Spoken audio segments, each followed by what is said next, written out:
शीतल जी, आपकी टिप भी हमारे साथ डॉक्टर लक्ष्मण यादव भी जुड़ गए हैं, उनका भी कार्यक्रम में स्वागत है।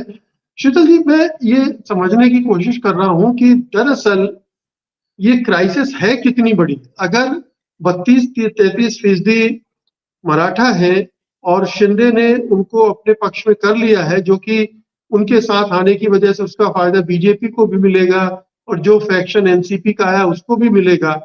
अब रह गए मराठे, तो ओबीसी, अगर उसको छगन भुजबल के जरिए मैनेज कर लेते हैं तो फिर क्राइसिस कैसी है, या छगन भुजबल मैनेजेबल नहीं है? दरअसल ये इतना सरल नहीं है। समस्या ये है कि जो मराठा है, 20 में से 12 चीफ मिनिस्टर मराठा हुए हैं वहाँ। मराठा और दलित एक विवाद है, खैरलांजी वाला जो पुराना 16 में हुआ था, वो सब याद होगा आपको। वैसे भी जमीन के रिश्तों में, क्योंकि जितना गन्ने की खेती का कारोबार है, जो वहाँ का बहुत बड़ा कारोबार है, जिसमें वहाँ पानी बहुत लगता है उसमें, और पानी की समस्या रहती है महाराष्ट्र में, लेकिन वो सब है। जितने एजुकेशनल इंस्टीट्यूशंस हैं और मेडिकल कॉलेज वालेज हैं, इन सब में मैक्सिमम इन लोगों का है, मराठास का। बहुत वहाँ की सक्षम कम्युनिटी है। लेकिन ये है कि अब एक अनएम्प्लॉयमेंट और दूसरी चीजें सब जगह दुनिया में असर कर रही हैं, वहां भी कर रही हैं।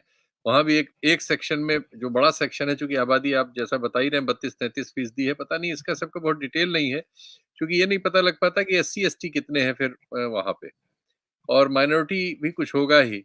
तो वो कैलकुलेशन समझ में नहीं आता। अगर 50% ओबीसी है, 33% ये है, तो बचता ही 12 मतलब 16-17% बचता है। उतने में सारे लोग कैसे हो पाएंगे?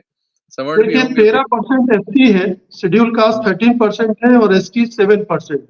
ये दोनों 20, मिलाकर 20% है।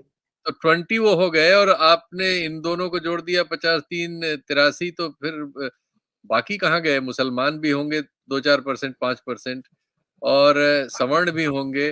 कुछ कैलकुलेशन सर में गलती है, खैर 50% मान लेते हैं। 50% में मराठा भी है, 50% में मराठा भी इंक्लूडेड है। जो 51 बोल रहे हो ना, उसमें मराठा हाँ, इंक्लूडेड है।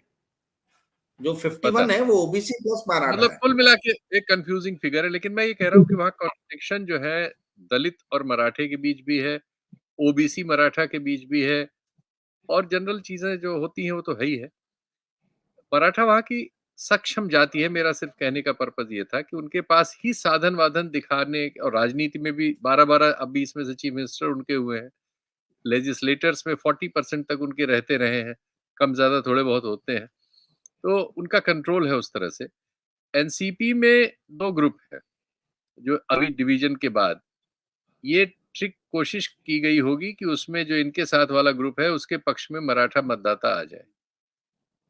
अभी इसमें संशय है, क्योंकि शरद पवार का उन लोगों में तुलनात्मक रूप में सबसे ज्यादा असर है, ऐसा माना जाता है। और अभी तक शरद पवार जो है, उनका जो भी बयान आया है, जिस तरह से भी जब भी जिस मामले में आया है, उसमें कोई नीतीश कुमार की गंध नहीं मिलती। तो इसलिए जो उनके साथ जो लोग हैं, उसमें कुछ छींच सकते हैं, लेकिन ज्यादातर उनके साथ रहेंगे, ऐसा अनुमान लगाया जा सकता है। अब चूंकि इससे खतरा हुआ ओबीसी के सरकने का, इसलिए छगन भुजबल वाला एक्ट करने की कोशिश हुई है। लेकिन अब ये कितना नीचे तक जा रहा है, कितने लोग इससे कन्विंस हो रहे हैं, क्योंकि ये चुपके से निकला है, अभी लास्ट में निकला है। पहले वो कह रहे हैं हमने 2 महीने पहले ही दे दिया था, सब बातें आ रही हैं, लेकिन अब वो नीचे ये बात पहले जाती है कि हमारे हक में से मराठा को दे दिया, ये बात पहले जाएगी, ये बड़े बड़े में जाएगी, और ये बात सरकार पे चिपकेगी, और ये बात उसको जवाब देने के लिए कमजोर पड़ेगी कि छगन भुजबल ने इसलिए 2 महीने पहले इस्तीफा दे दिया था, तो हम छगन भुजबल के पीछे हो जाएं और फिर वोट उसी कॉम्बिनेशन को दे दें जिसने मराठा को वो दिया। थोड़ा कठिन है ये गणित, इतना सरल इसको बना पाना मुश्किल है। इसलिए मुझे लगता है कि ये सब चीजें कुल मिला के जो रूलिंग डिस्पेंसेशन है, उसके लिए कठिनाई पैदा कर रही हैं। और कोई भी होता, ये नहीं, कोई भी रूलिंग डिस्पेंसेशन होता, उसके लिए ऐसी चीजें कठिनाई पैदा करती ही। और इन चीजों को कोई जादू से हल नहीं कर सकता। जब कहीं भी इस तरह का आंदोलन हो जाता है, जैसे राजस्थान में गुज्जर आंदोलन हुआ था, गुज्जर ज्यादातर बीजेपी को वोट करते हैं। एक चुनाव को छोड़ के उन्होंने, जब पायलट को चीफ मिनिस्टर बनाने के लिए उन्हें लगा था, तब कर दिया था उन्होंने, वरना वो ज्यादातर बीजेपी को वोट करते हैं। लेकिन जब वो आंदोलन कर गए और उसमें फायरिंग वायरिंग हो गई, तो उन्होंने बीजेपी के खिलाफ वोट कर दिया था। तो ये एक सामान्य ट्रेंड तो ये बताता है। तो मुझे लगता है कि जो रूलिंग डिस्पेंसेशन है इसके लिए कठिनाई बढ़ रही है और इससे और बढ़ेगी, क्योंकि महाराष्ट्र में वैसे ही टेम्परामेंट जो है थोड़ा-सा इधर लगातार खिलाफ बना हुआ है।